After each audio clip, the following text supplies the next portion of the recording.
Welcome back, ladies and gentlemen. Well, ROX Tigers basically just won game one off of a 3-minute gank. Level 3, J4 comes to the top lane. They get a kill. It ends up being another one after that. 2 more come along, and basically Jin Air just never found a way into this match. Very succinct way of putting it, Achilleos. All about the Jarvan pick. Very unlikely. First Jarvan in the best part of a month, but so much value. Now the electrocute gank in the top side. Got Swain rolling.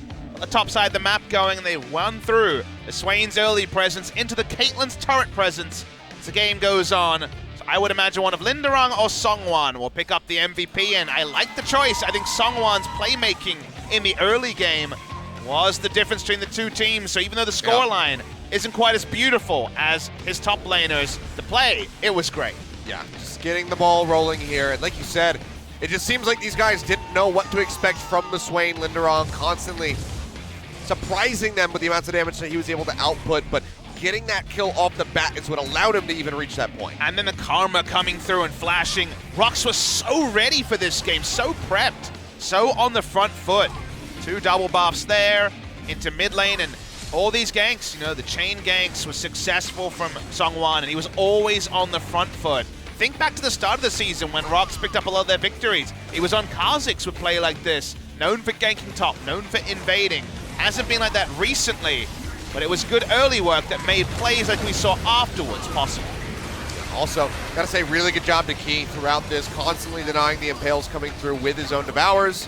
Was excellent play on that Tom Kench, just bailing out someone numerous times and then allowing him to get back into position for these Cataclysms, for these Flag and Drags. And who was the passenger this game? I think everyone played really well on the side of ROX Tigers. Everyone knew their role. They understood when they were strong and when they were weak.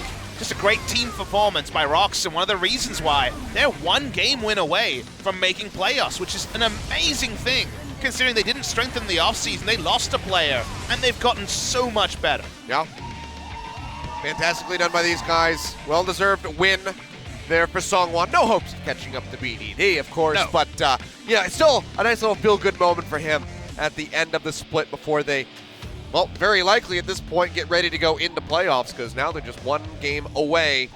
Jin Air just doesn't seem like they're up to the task.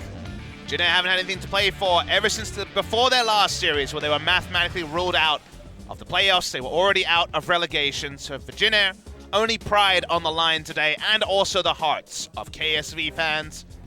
See if they can find a way back into game number 2. I think they need to pick or ban the Swain, because, oh boy, giving Swain back to ROX Tigers seems like a bad idea. Yeah, I think that one should just be a ban away here on the blue side. But first, they'll start things off with the Karma. See Lava on your screen, grinning ear to ear. And he was able to draw a ban on a utility mid laner, an old favorite of his champion pool. He's been playing that in the 2016 ROX Tigers. See what ROX is feeling on the red side. Red side bans have freed up a little bit. We've seen Sion go through bans. We've seen other champions left open. So feels like the red side is the place to be, even though it was a blue side victory for ROX Tigers in game 1 because of all the counter picks, and love it. Jin Air did not seem equipped to deal with the Swain in game 1. They don't want to first pick it, so they'll ban it away. Let's take that one off the board. We'll see what ROX wants to follow up with here with the GP. Game 1, they banned away the Xayah, despite it being a big pick for Songyun, but maybe they leave it through this time. Olaf will try be to get a in the smart second ban round here against Umti. It's been his best performing champion and makes a lot of sense given his play style. So I'd like to see an Olaf ban at some point. Maybe ROX will disagree and Songwon will go onto his old Nidalee and try to attack him in the jungle. That'd be fun to see. Final ban from Jin Air. This is where you decide what you want to first pick and not see on the red side. Something like a Xayah could be banned at this pick. Maybe they try to leave Xayah and Olaf up, give ROX Tigers a hard thing to consider. Waiting for Jin Air. What are they feeling? They'll ban the Varus, so it seems like they're fishing for one of Xayah and Rakan or the Olaf. And maybe ROX will be confident enough to try to attack the Olaf in a different way and take Xayah Rakan themselves. So waiting to see what the ROX read is here on the final ban. If you wanted to avoid, you could just ban something like Azir, for example. Could be the takeaway. Playing with their time here as the clock runs down. Final ban will be the Olaf in the end. So Xayah is on the board if Jin Air wants to take that for Teddy. Now Rakan is 4-1 for Key, so will we see them steal away Rakan? I think that's a very possible thing. ROX Tigers will pull off. We've already mentioned that FLICKR Freaks are one of the big teams when it comes to Rakan over Xayah, and we would say that the BBQ Olivers would be another team like that. So we'll see if ROX Tigers want to steal it away. Need to be in this pick round. Get their choice of junglers. They want to pick one early. And I'm sure they're going to jump on the Skarner, which I know we'll see a lot of jeers from people who have watched Skarner struggle. But it definitely has the most proactive mid-game power of the available junglers, and that's why it does see so many reaches. I imagine it does really well in scrims as well, because people have consensus that you take Skarner over basically everything except Olaf in the LCK. Will they contest the Rakan or just take for a power pick for themselves? Fun to see here from ROX. I'm going to call this the final test. If this doesn't have success here for Songwon, then everyone should just throw the Skarner out the window. Take Azir, so no priority on the Rakan. I thought they might take Azir at Lava's pick and then start banning mid laners. Jin Air will probably have to take a jungler first round, otherwise they will have to deal with some bans. Choices into Skarner are the standard tanks, so Sejuani is more in Umti's wheelhouse than Zach that he played for the first time earlier this week and had no fun. Could just be the Sejuani and then the Rakan coming through here for Jin Air. Have to be quite a bit of power. Would definitely have to be the Rakan unless they, for some reason, want to avoid power. You just take it because it's so much bonus power. We've seen a good Xayah lane, Xayah Janna from SKT. Yeah. Looked really good, but if the Rakan is there, you take it. Very simple. ROX Tigers, first round of the draft, could take an 80 carry, as there'll be double 80 carry ban at them, and they would have to go down the tier list. Do they want something like the Kog'Maw for Songyun? That's an old favorite. The Caitlyn also available. They seem to be okay with 80 carry bans. Kilios sends my Jinx sensor. Yeah. A little bit. Going through the roof. I could see Orin Jinx rounding out this draft. Could definitely be the Jinx at the end of the day. Be a lot of late game power with that in the Azir side by side. Get the Impale coming through. And then immediately drop down those chompers to get the further lock in and just chain that CC together. So maybe that's going to be the pick that we see as we go down the pipeline here. I'll put my hand up and say Orange Jinx. That's where I'm at in terms of these final picks. And on the red side, very possible. Camille banned away. They're going to ban away the Caitlyn. What will be the second ban from Jin Air? I don't think Songyun wants to play Ezreal, so I don't think you need to ban that against him. Would you actually ban the Jinx? Because Kog'Maw is just as plug and play as Jinx in many ways. Waiting to see what the decision is from the side of Jin Air. For ROX, I think you just find coverage for a top lane tank, and they're actually going to ban the Ornn themselves. Very interesting. Sion's still available in this draft. True. Imagine Linderang wants to be on a tank, so Gnar is also possible also. Sion might just be the ban here by Jin Air. Give them quite the front line. Sion, that Skarner in the late game, and then Tom Kench to back everybody up, but it will be the Jinx in the end, so maybe seeing through this ruse. Wry little grin there on the face of Songyun, and we have a flash over the Kai'Sa. It is enabled on patch 8.5 in Korea, but he's smiling too wildly. He's not going to play it. Do it. I don't believe in him. Oh. He's going to play with our hearts a bit more and Here take we the go. Sion, the role-playing tank that's available. All right, so Sion top, leaving that ADC for last pick. Very rare that we see things develop this way in the draft. You want to see something rare? How about a second round of picks, Galio, being available? This is true. That is quite rare. The Diana would be a lot rarer. I can't even speak after seeing that flash. Seems like Galio into a bouncy castle is possible here for Jin Air. Yeah. I wonder what the top lane pick will be. Gnar would be the most standard and could play around some Wombo engage. So-Won also situationally plays Illaoi and crazy stuff, so you never know with So-Won, who goes back to his Riven days once in a while. Would he consider the Jace in a comp like this? The Gnar will be the most reliable. Be going with most played so far on the season. Seems to be the lock-in here. See if you can have a better game this time out. So what is the choice for ROX Tigers as the final pick? Physical damage, hyper carry.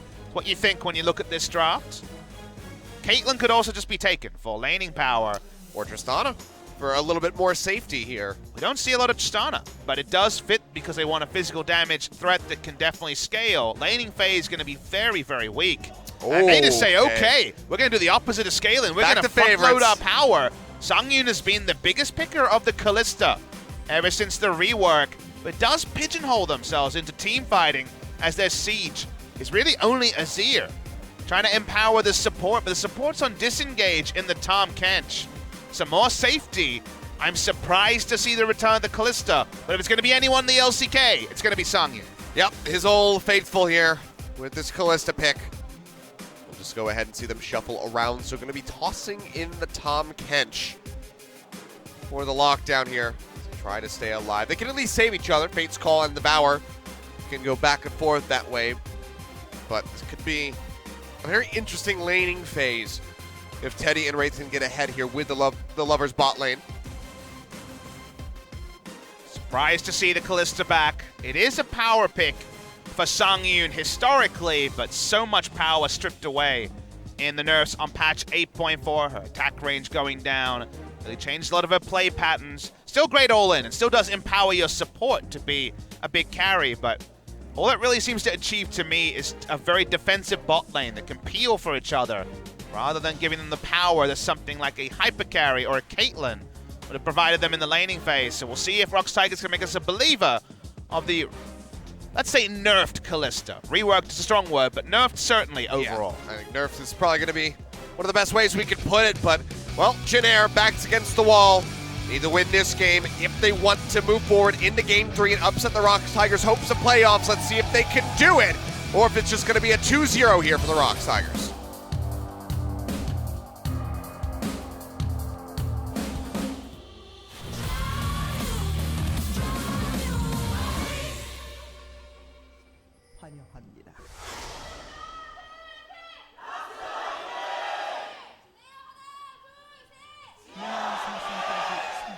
Jin Air fans still hanging in there. There's a lot of them here tonight, Saturday night in Korea. Plenty of fans coming to see the games. Yeah, despite it not being the most stacked match day, it was a good one, but yeah, this is probably the most fans we've seen back-to-back, I would say, on the season in terms of people coming to watch the teams live. And for Jin Air fans, it does represent final time they'll see their team till summer. Some very young ROX fans and also some very young Jin Air fans. We've got some family day action going on in the LCK. Always good to see. Next generation of LCK pros, we hope. Oh, yeah. Getting them ready.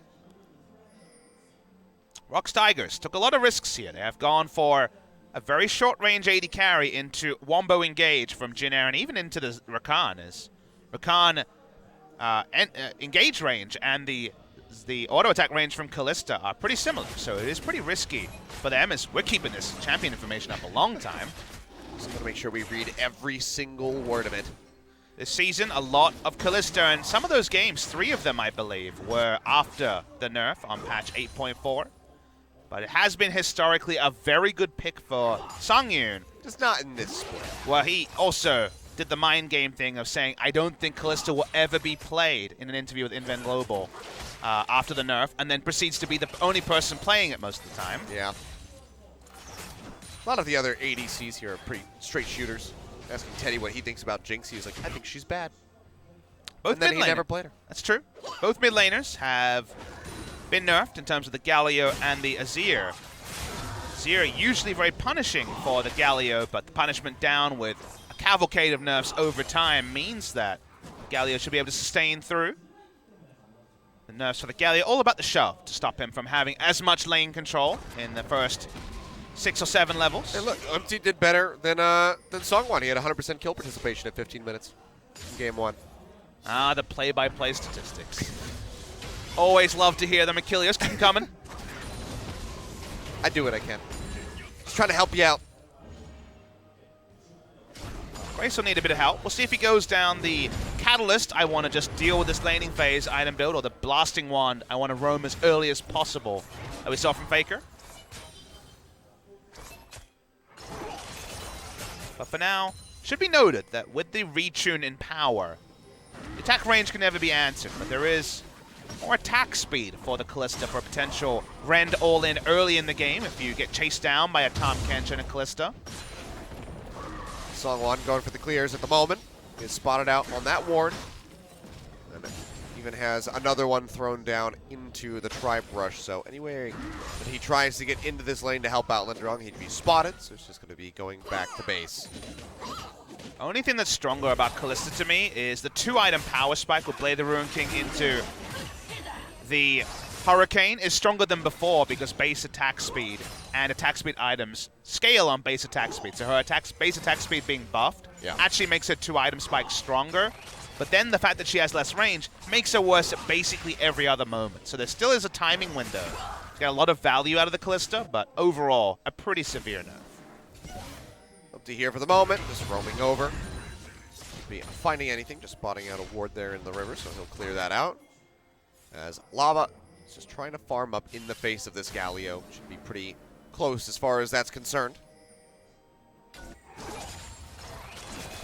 Very quiet opening phase.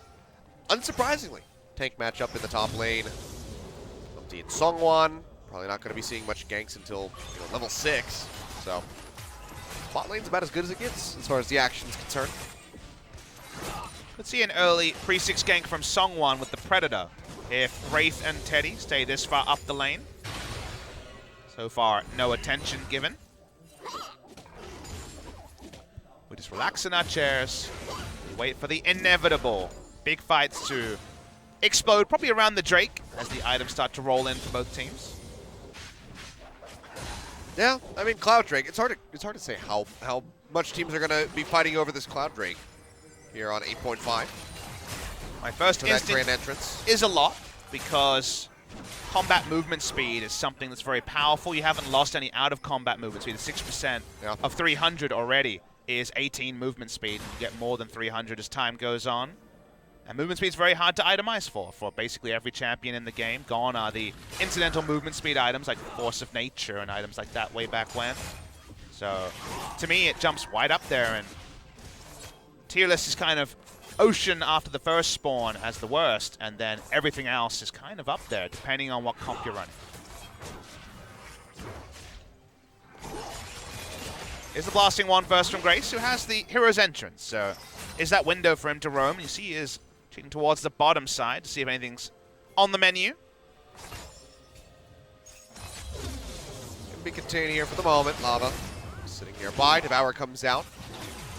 Just trying to deny any of this little bit of trade damage coming through there onto Songyun. Wants to keep him nice and healthy and in the fight. Minion Dematerializer means that the Tahm Kench was able to claim the cannon anyway. For now, Lava getting pushed in. Expected after the nerfs towards the Azir. Grace is being able to ignore the base damages and push in, so there still is the standard game plan of jungler gank with the hero's entrance available for the side of Jin Air. Also feels like they have the control over the first Drake spawn. So a lot of good news for them when it comes to options.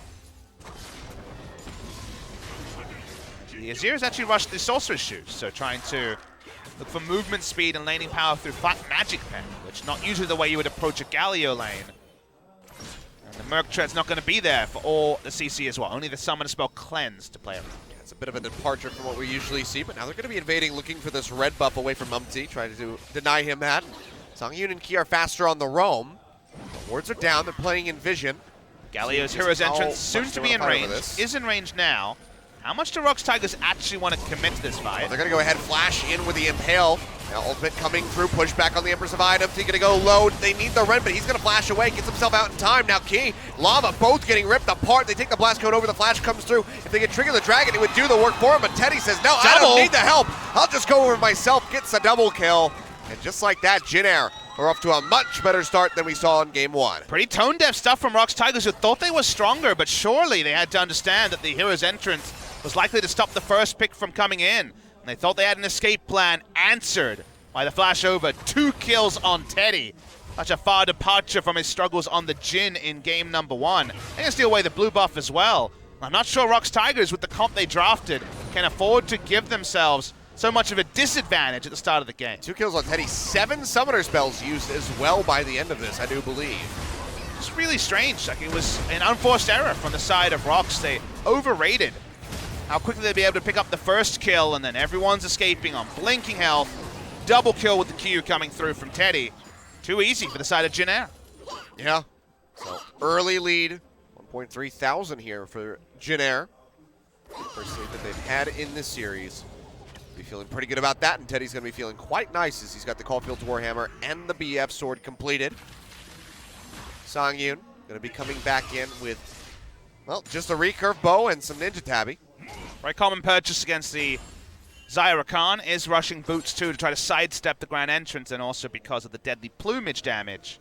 But yeah, you make a very clear point that backing with over 70 CS and 2 kills makes the first item purchase from Teddy really, really go over the standard power and make him in a point of ascendancy very early in this laning phase. Already quite a lot of red flags for ROX Tigers to have to deal with.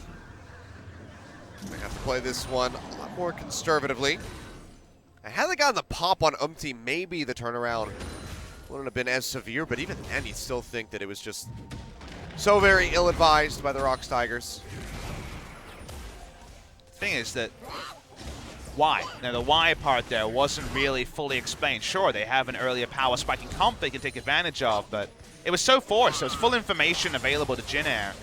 They weren't in danger of losing the game. Can't compare it to fighting around your second inhibitor being broken or something like that.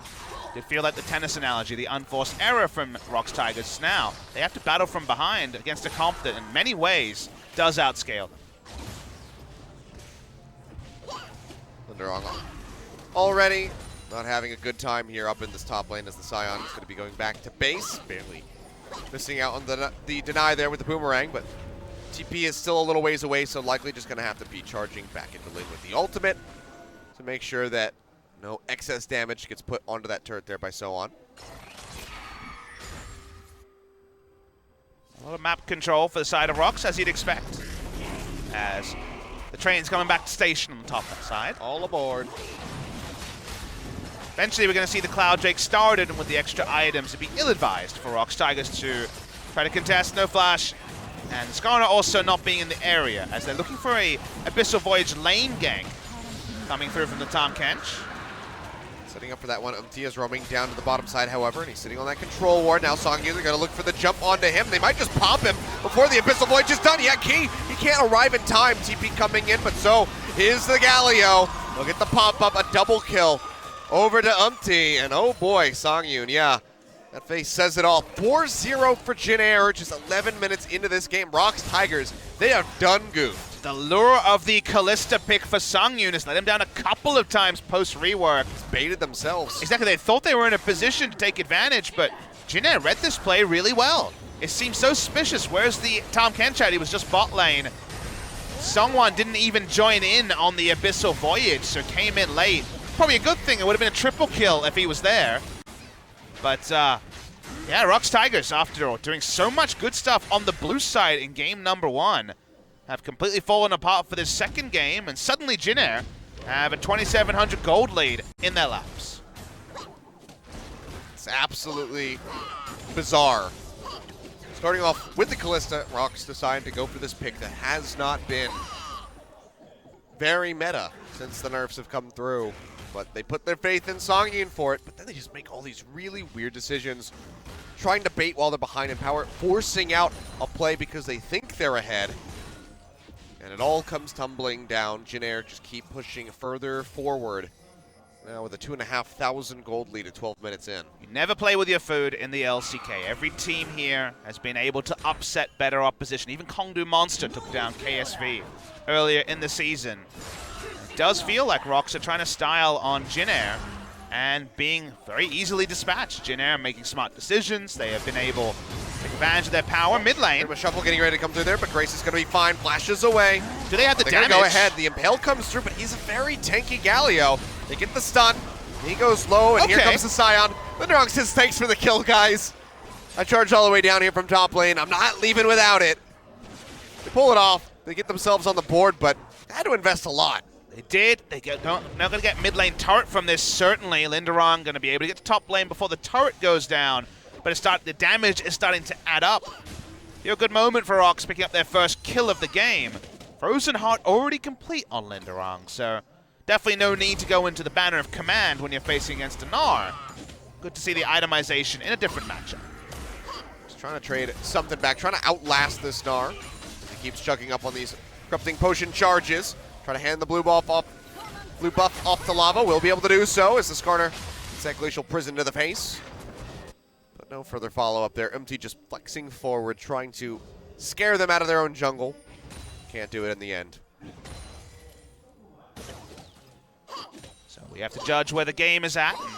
Bot lane is one you want to look away from if you're a ROX Tigers fan. It's already Essence, Reaver, and more completed onto the Xayah. Humti setting up for a turret dive. Now Skarner's ripping apart this turret so far. A lot of damage going through, but Songyun now, without the threat of the Sejuani there on the flank, will be okay. Nice pathing from the Skarner to be there for the lane counter gank, try to turn that around. Lava can get his items together. There is light at the end of the tunnel in terms of consistent damage as the game goes on.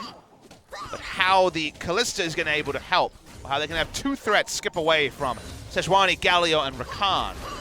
Going to be pretty tricky to put together. Top lane, Black Cleaver, going to be completed pretty significantly after the Frozen Heart, so yeah. We don't see a catalyst yet from Linderung, but I imagine it's incoming at some point. We're all tied up. 138 CS each. So on, picking up the Scuttle Crab here in the meantime for an extra little bit of gold. Grace will get this blue buff. So he'll be quite happy with that one. ROX need to keep being competitive here in this series if they want to close this out with a 2-0. Good news for the side of ROX is they haven't found a way, Jin Air that is, to use their Galio to return to the side lane since the earlier play. But now they have good vision control and they're trying to move up their vision line, Jin Air, to facilitate the Galio roams, but so far it's been well held. Will ROX try this lane gank a second time? I feel like Tom Kench has to cheat out a lane a few times, not just show his hand early. Maybe going for the same play they did before. They're trying mid lane again. Yeah, they're looking for it. Abyssal Voyage now coming down. 4 members going to be in the mid lane, but Gracie just walks out without really taking any damage. Yeah, nothing doing there. And now they just leave the bot lane exposed. Yeah, they've definitely given up on the bot lane tower. That's going down. They try to play. They're going to look to try and take the Rift Herald as an answer and eventually take a turret. I mean, they'll be spotted because of the Scuttle Crab, but just given the amount of people nearby. Yeah, no counter rotation available, but Jin Air could keep pushing if they want. Yeah, they could just try to work their way up towards that tier 2. Teddy can clear the waves very swiftly. They're still building up these Ren stacks to try to finish off this Rift Herald. Nice thing about this play is you notice that Jin Air have 4 control wards down the river. They legit own all of the river on the bot side. Yeah. Why not get out of the place where you're weak and try to get something elsewhere? I think they would have eventually been zoned away from the turret, so I can appreciate them trying something mid lane. That fails, but not sticking with the egg on their face, going and getting a Rift Herald. They got something, whereas the bot lane was set up for failure for the side of ROX Tigers. Well, 3,500 now. The gold lead here for Jin Air is still sticking out ahead. ROX can trade a little bit of that back if they can properly utilize that Rift Herald here, which Songyun of all people picked up. Yeah, strange for someone who's going to be stuck in the bot lane to pick that up because you don't really want to command the Rift Herald where you have no control vision at all. Yeah. Jin Air have the gank brush going on. Waiting, pinging out here for Lava. Lava does have Cleanse Flash. Yeah, that is available, but he's just going to get popped up, and he is going to get annihilated. Cleanse used, Flash be damned. Lava still has goes flash. Down. Yeah, he still got it, but that's about the best thing that happened in the last 10 seconds for Lava. Well, he got pickpocketed there. His life was gone in an instant. Doesn't matter how many summoners he had, he was going to die. As Jin Air decided, that's the sort of thing that could happen to anyone in the late game. How much Wombo CC Jin Air has, and a second Cloud Drake is going to make them very sprightly as well. 5-1. Take a pretty big flub here from the side of Jin Air to let this game slip through their fingers at this point. Still going to be in a nice spot. Infernal Drake will finally be spawning up here shortly. Sure, they wouldn't mind another Cloud. He changes to that. Gonna mean that Teddy will be much harder to kite out of auto attack range. As the game goes on, 4% in combat movement speed. I could go for a Cloud after this game. Clever joke. Most people will not know that one of the national beers of Korea is Cloud beer with a K. Correct. So what we're doing with the Rift Herald, Songyun, is my most immediate question. My earlier question was why the Kalista, and I haven't had the answer to that yet. I think he would still just give you a shrug. I think that's about it. I don't know if he's got this one figured out. Out of position on the mid lane turret there, take a very long route to get back there. Well, one thing ROX Tigers does have, and it's probably not going to be relevant this game, but one thing they did draw for is they kill the Baron real fast. They do. So that's at least something where maybe you hold on to this Rift Herald as close to 20 minutes as possible and try to go for the all-in Baron play. I mean, we saw Kingzone have some fantastic sneaks on the Baron versus KSV have some fantastic sneaks against Kingzone, yeah, with the Baron there. So if ROX can get into a similar position, they have the takeaway with the Rend and the extra damage there from the Azir, so it would be a good position. Now they could also have the Kalista and the Skarner blast plant over the back, and Azir could attack it over the back, but this is the sort of comp where it's not quite Cassiopeia Cho'Gath Kalista, but it's still pretty much, hey, Baron speed, huh? It's pretty much going on for the side of ROX. This is what it's boiled down to, I see. The long con. I mean, they could run to Baron, and then they have to deal with a Rift Herald in bot lane, so I think it's gimmick time, unless... Oh, Lava needs to get out of there. That's true, but they could also take it without Lava. They could. Be a lot slower, but they could try to go for this. I think they have to go to Baron, but... let's see if they are thinking on the same wavelength. Well, the blast plant's there, but we'll see what happens. Otherwise, the Rift Herald probably not going to do too much to the entirely almost full HP bot lane turret. And yeah, just seems like a botch, sadly. We were trying to give them the full benefit of the doubt, but pretty sad times for ROX Tigers in this game. Yeah. Poor Herald. The moment you start contesting for vision, you're never going to get the Baron, so... Thank God Zhongyun picked up that trinket. Okay. Odd decisions overall here from the ROX Tigers ever since the draft. Just don't think they're allowed to play... Confusing. No more Kalista, please, is what I say. On the side of basically every team, but especially ROX. I'm sure they wanted the Jinx, and then it was just a bit too transparent, and Jin Air banned it away. What about Caitlyn, or Kog'Maw, or even Twitch if you needed a physical... Tristana they thought about would have been fine too. Not powerful enough. They have to go for the Kalista. Ah, yes. Well, the Songyun tier list does seem to err away from the standard tier list, as Teddy walks up and has 2.5 items really early, and it hurts a lot.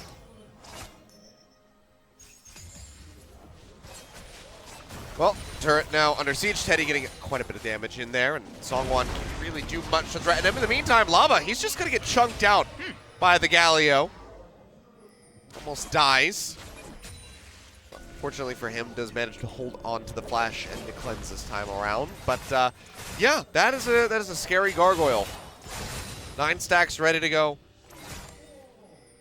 They just have so little map control. They have very shallow control wards. Mid lane turret soon will be to fall. See, they're just going to go ahead and toss out that Glacial Prison. They get the knock up here onto Key. He's got the Devour, but now they're going to be losing out onto the turret. Linderon comes charging in, and Hull of ROX just has to start kiting back immediately. Key almost goes down, pops his shield at the last possible second. Keeps himself alive, but can't be in the fight. And Jin Air just going to be happy to take another turret. 2-0 in that regard, and they keep maintaining this gold lead, nearly up 5,000. Only really one threat right now for the side of ROX. Only Songyun doesn't have his Hurricane finish. The Azir takes so much longer to build up the late game damage we know he can do. When you have a Galio front line, and the nerfs have been so many patches in a row onto the Azir. Excited to see. It still is possible that they could win this in the end, but... Very interested to see where the item build goes. I'm a big fan of the National's Tooth haunting guys into straight Void Staff, just because the damage amp synergizes very well with the Void Staff, and you don't necessarily need to straight up finish the Liandry's as much as before, where there was so much front-loaded power of having the flat magic penetration and the maximum health damage on the old Liandry's. But I would understand also going for the most bang for the buck when you're this far behind. Yeah, might have to just settle for whatever he can get his hands on at this point. Hurricane complete, so we're talking about Kalista with the changes to base attack speed. Probably her strongest position, and perhaps she falls off even harder than she did before. So this is something they have. They have one thing to wield, and right now that is the Kalista. Linderon is free farmed, and that's pretty good too. He's been keeping up. Hasn't really been getting denied, but now gets spotted out. Over a long fight, it is 20% damage amp for the Azir between the Abyssal Mask and the Haunting guys. Let's see if ROX are able to surprise us with a very left of meta comp. Likely going to be A fight breaking out here around this Infernal has just spawned. Songwon, Linderong start this one up, but it's in vision. They haven't checked the pit for the wards yet. Galio will take a while to pull off his combo. Here comes the teleport. Key and Songyun to cut off. They have to try to go ahead and just peel out of here. It's going to be the ultimate from Linderong to try to get himself out. Has to burn the flash in the end. Grace is cutting them off here around the side, threatening that flank. And, oh, the Infernal Drake. Jin Air just squeeze themselves in. They take it away, and ROX just has to look sad and walk away. Grace could have actually looked for a 4 to 5 man taunt, but decided better just to go for the objective. They didn't need to go for an extra fight, and the minion wave might deal. There's 400 health top turret as well. ROX tried something, but they have to know they don't have the latitude to force many things in this game, just like the same was true for Jin Air in Game 1. It is opposite day as this series has gone on. ROX head top side. They just went for the Leandris, as much power as early as possible. The turret down to 37 HP, but it will live. It will live for now. Lava has arrived in time. No third turret yet for you, Jin Air. Until somebody just walks up and spits on it. Yeah. It's dead. Even a Rakan auto attack is probably going to take it down, and that's scary. ROX Tigers are in loss minimization mode, and really only with the hope of the Azir carrying them through the late game. Are we? Okay, we really want to kill this Galio, apparently. Not really sure about rushing at the Galio with the Predator. Actually, it was the... Sorry, I should apologize. That was only the Righteous Glory. Yeah. Interesting choice.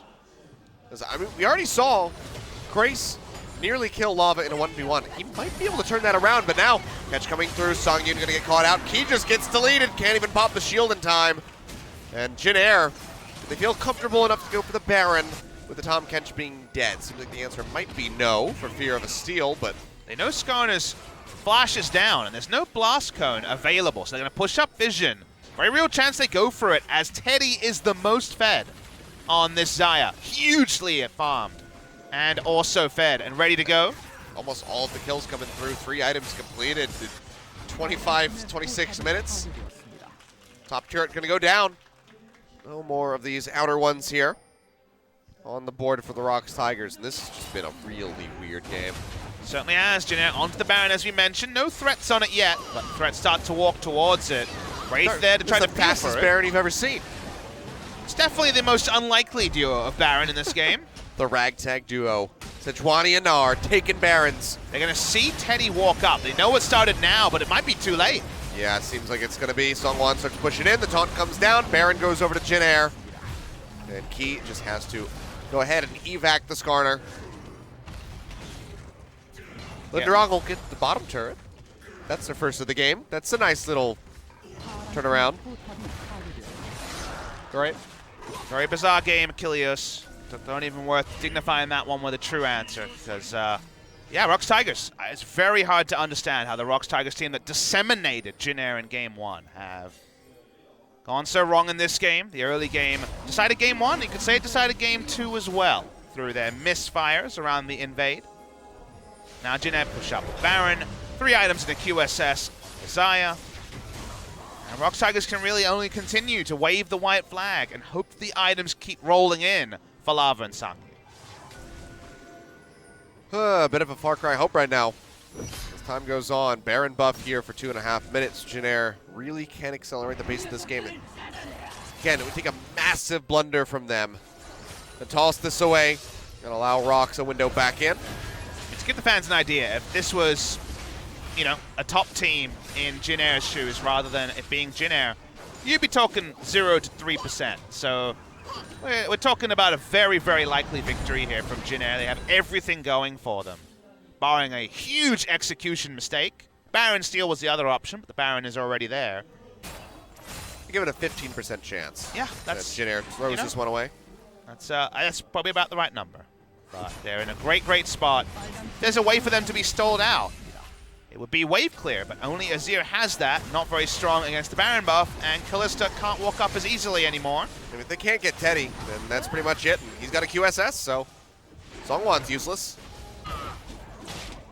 So then they have to try to target somebody else out, but everybody else on this team, other than Wraith, is pretty damn tanky. All right. Charge coming through. Abyssal Void's down to the bottom side, so okay, they want to lock down Songwon. He flashes away, has the transformation ready, but the Fate's Call gets thrown in, but immediately they have to flash away. The Grand Entrance from Wraith locks down 2. Key is dead, and that is just going to be Thunderong going into the grave alongside him. And just like that, they try to make a play. Jin Air just way too far ahead.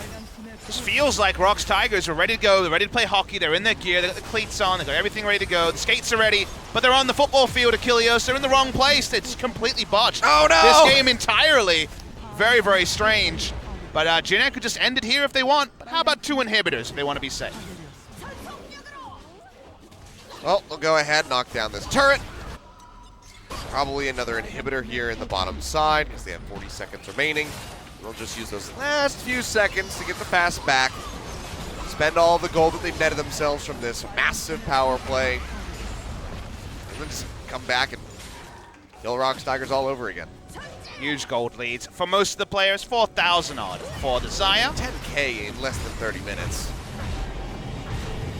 League of Legends is a pretty simple game sometimes. Achilles, can't really say anything but good things for Jin Air. It's a simple game, but it doesn't mean that I'm not damn confused about what's going on. It was unlikely they would get the golden ticket, but they got it, and they decided to run away with the game. And that's kind of the power of the LCK right now, is that we probably have 9 teams who, given the lead that Jin Air has, closes out the game against most opposition. We do have a lot of parity between 2nd and 9th place, and Jin Air are still with a realistic chance of taking down this series.